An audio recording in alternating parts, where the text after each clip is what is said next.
নমস্কার বন্ধুরা, আজ সুপ্রিম কোর্টের টেট 2014 প্রশ্নভুল মামলার শুনানিতে একটি বড় আপডেট উঠে এসছে। আমরা আজ এই ভিডিওতে আইনজীবীদের সওয়াল জবাব এবং আদালতের চূড়ান্ত সিদ্ধান্ত নিয়ে বিস্তারিত আলোচনা করব। আপনারা যদি আমাদের চ্যানেলে নতুন হয়ে থাকেন তাহলে অবশ্যই চ্যানেলটি সাবস্ক্রাইব করে রাখতে পারেন। পশ্চিমবঙ্গ প্রাথমিক শিক্ষা পর্ষদ এবং টেট 2014 প্রশ্নভুল মামলা নিয়ে সুপ্রিম কোর্টে আজ একটি অত্যন্ত গুরুত্বপূর্ণ শুনানি অনুষ্ঠিত হয়েছে। দীর্ঘ প্রতীক্ষার পর আজ ভারতের সর্বোচ্চ ন্যায়ালয়ে 6 নম্বর কোর্টে 38 নম্বর সিরিয়ালে এই মামলাটি ওঠে। আজকের শুনানিতে আদালতের নির্দেশ এবং তার ফলাফল হাজার হাজার চাকরি প্রার্থীদের জন্য একটি বিশেষ তাৎপর্যপূর্ণ। একদিকে সফল প্রার্থীদের স্বস্তির নিঃশ্বাস ফেলছে এই রায়ের ফলে, অন্যদিকে মামলাকারী চাকরি প্রার্থীদের কপালে চিন্তার ভাঁজ দেখা দিয়েছে। টেট 2014 প্রশ্নভুল মামলাটি মূলত দীপ্তেন্দু কুণ্ডু বনাম পশ্চিমবঙ্গ প্রাথমিক শিক্ষা পর্ষদের মাধ্যমে। এই মামলাটি গতি প্রকৃতি বেশ জটিল, যেখানে একাধিক পক্ষ জড়িয়ে রয়েছে।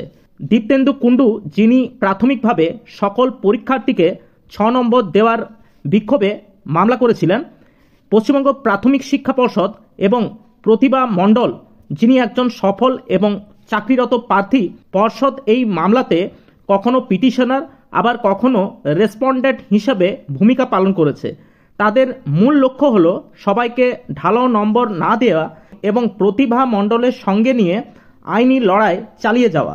আজকে শুনানির শুরুতে দীপ্তেন্দু কুণ্ডুর আইনজীবীরা আদালতের কাছে সময় চেয়ে আবেদন জানান। তাদের বক্তব্য ছিল, তাদের সিনিয়র আইনজীবীর জন্য একটি কোর্টে ব্যস্ত থাকার জন্য আজ সওয়াল জবাব করার সম্ভব হচ্ছে না, তাই তারা 1 সপ্তাহ পরে শুনানির দিন ধার্য করার অনুরোধ জানায়। এই সময়সীমা নিয়ে আদালতে আলোচনা শুরু হয়। বিচারপতি জানতে চান, এই মামলার মূল বিবেচ্য বিষয় কি? সকলের নম্বর দেওয়া হবে নাকি শুধুমাত্র পিটিশনারদের এই নাম্বার দেওয়া হবে? দীপ্তেন্দু কুণ্ডুর পক্ষ থেকে পরবর্তী সপ্তাহে তারিখ চাওয়া হলে পর্ষদ তার তীব্র বিরোধিতা করে। পর্ষদের আইনজীবী যুক্তি দেন যে পরের সপ্তাহটি মিসলেনিয়াস সপ্তাহ, তাই তখন শুনানি সম্ভব নয়।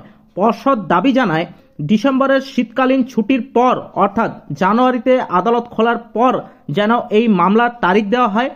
প্রতিভা মণ্ডল বা চাকরিরত প্রার্থীদের পক্ষ থেকে জানানো হয় যে যেহেতু তারা চাকরিতে বহাল আছেন, তাই শুনানির দেরি হলে তাদের কোনো সমস্যা নেই। শুনানির একটি অত্যন্ত গুরুত্বপূর্ণ মোড় আসে যখন সিনিয়র অ্যাডভোকেট আনন্দ স্যার আদালতে দৃষ্টি আকর্ষণ করে। তিনি জানান, বর্তমানে প্রাথমিকে যে নিয়োগ প্রক্রিয়া চলছে অর্থাৎ 2022-এর নোটিফিকেশন অনুযায়ী তার সময়সীমা আগামী 9 ডিসেম্বরে শেষ হচ্ছে। যদি 9 ডিসেম্বরের আগে এই মামলার ফয়সালা না হয় এবং মামলাকারীরা যদি নম্বর পেয়ে পাশ না করেন, তবুও তারা বর্তমান নিয়োগ প্রক্রিয়ায় অংশগ্রহণ করতে পারবেন না। আইনজীবীরা 9 ডিসেম্বরের আগে একটি ফাঁকা স্লট বা তারিখের জন্য বারবার অনুরোধ করলেও বিচারপতি সময়ের অভাবে তা দিতে পারেননি। বিচারপতি স্পষ্ট জানিয়ে দেন, ডিসেম্বরের ছুটির পরই অর্থাৎ জানুয়ারি মাসেই এই মামলার পরবর্তী শুনানি হবে। আজকের এই নির্দেশের ফলে বিভিন্ন পক্ষের উপর ভিন্ন ভিন্ন প্রভাব পড়েছে। মামলাকারীদের জন্য যে প্রভাবটি পড়েছে সেটি হলো, যারা আশা করছিলেন যে ভুল প্রশ্ন মামলার রায়ে নাম্বার বেড়ে তারা পাশ করবেন এবং 9 ডিসেম্বরের আগে চলতি নিয়োগ প্রক্রিয়ায় অংশগ্রহণ করতে পারবেন, তাদের জন্য এটি একটি বড় ধাক্কা, এমনটাই কিন্তু মনে করা যাচ্ছে। 9 ডিসেম্বরের সময়সীমা পেরিয়ে যাওয়ায় তাদের বর্তমান নিয়োগে অংশগ্রহণের সুযোগ কার্যত শেষ হয়ে যাচ্ছে। এবং পর্ষদ ও সফল প্রার্থীদের জন্য যে বিষয়টি উঠে আসছে সেটি হলো, পশ্চিমবঙ্গ প্রাথমিক শিক্ষা পর্ষদ এবং বর্তমানে চাকরিরত প্রার্থীদের জন্য এটি একটি স্বস্তির খবর। মামলা পিছিয়ে যাওয়ার ফলে চলমান যে নিয়োগ প্রক্রিয়া চলছে তাতে আইনি কোনো বাধা আপাতত থাকছে না। টেট 2014 ভুল প্রশ্ন মামলাটি এখন জানুয়ারি মাস পর্যন্ত পিছিয়ে গেল, তবে এর সঠিক তারিখ আদালত পরে তা জানাবে। তবে বর্তমান নিয়োগ প্রক্রিয়াতে অংশগ্রহণের আশায় থাকা প্রার্থীদের স্বপ্ন আজ বাধার সম্মুখীন হলো। এই নিয়ে পরবর্তী আপডেট পাওয়ার জন্য অবশ্যই আপনারা আমাদের চ্যানেলটি সাবস্ক্রাইব করে রাখবেন।